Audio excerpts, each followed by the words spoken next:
삼슨 다우다의 아놀드 클래식 6주 전 피지크 업데이트입니다. 그의 피지크 업데이트 중 가장 날카로운 깊이의 세퍼레이션을 보이는데요.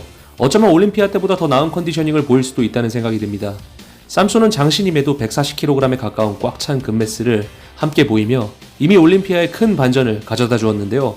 대부분의 보디빌딩 매체들이 그의 퍼스트 콜아웃을 예상하지 못하였기에 더 큰 주목과 응원을 받았습니다. 빅마미까지 참가한 아놀드 클래식의 지난 올림피아 퍼스트 콜아웃 3위, 5위, 6위를 각각 기록한 니거코와 빅라미, 삼손 다우다의 재대결이 예측할 수 없는 방향으로 갈 수도 있다고 생각하며 올림피아의 진행자 밥 치크릴로는 삼손 다우다가 니거코 수준의 컨디셔닝을 무대에 가져온다면 10중 8구 삼손 다우다가 이길 수 있다는 예측을 해 큰 화제를 받았습니다.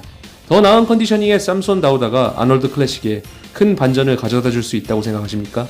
여러분의 생각을 자유롭게 댓글로 남겨주세요. 다음 소식입니다. 피리스가 콜드 플런지, 즉 면역 체계를 위해 차가운 물에 몸을 담그는 모습을 보여주는 포스트를 업로드했습니다. 2020년 올림피아 이후로 오래간만에 그의 적나라한 현재 바디를 확인할 수 있는 포스트였는데요. 얼마 전 리건 그라임스와의 훈련으로 아직 건재한 모습을 보여준 피리스이기에 아직 공식적인 은퇴 발표를 하지 않은 그의 복귀를 기대하는 팬들이 여전히 존재합니다. 물론 79년생, 만 43세의 나이에 훌륭한 쉐입을 유지 중인 피리스이지만 복귀를 위한 모습이라고 기대하기는 어렵다고 생각합니다. 과거 피리스의 비시즌기 모습들을 본다면 현재 모습 정도의 지방량을 보유하였지만 사이즈의 차이가 현재와는 굉장히 큽니다. 그 말인즉 현재의 근육량은 복귀의 신호탄이라 보기에 아직은 이르다는 것입니다. 많은 분들이 아직도 피리스의 복귀를 기대할 만큼 그의 현역 시절의 임팩트는 굉장했습니다.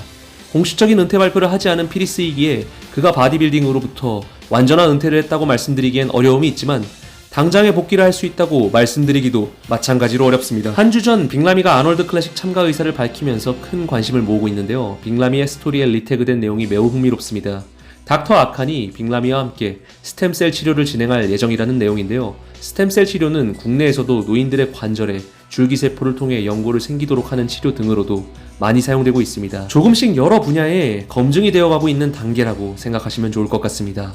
빅라미의 후면 광배근의 기시 부위는 커리어가 진행됨에 따라 조금씩 짧아져 갔습니다. 그리고 그 주요 원인을 널브 데미지, 즉 신경이 죽어 그 자리에 근육이 더 이상 생기지 않는 상태로 꼽았는데요.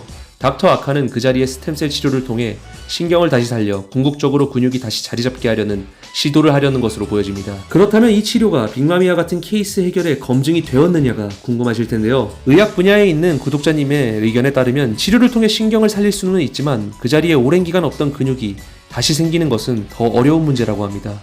6주밖에 남지 않은 기간에 스템셀 치료로 빅라미의 후면부 문제가 해결될 것이라고 보기엔 어려우며 장기적으로도 스템셀 치료가 이러한 문제를 완전히 해결할 수 있다고 여러분께 말씀드릴 수는 없다고 생각합니다. 하지만 보디빌딩으로 해결될 수 없는 영역에 대한 부분을 해결하려는 긍정적인 시도이기에 빅라미의 팬이라면 믿고 기다리는 수밖에 없다고 생각합니다. 지금까지 보디빌딩 소식을 전한 트포이 채널이었습니다. 감사합니다.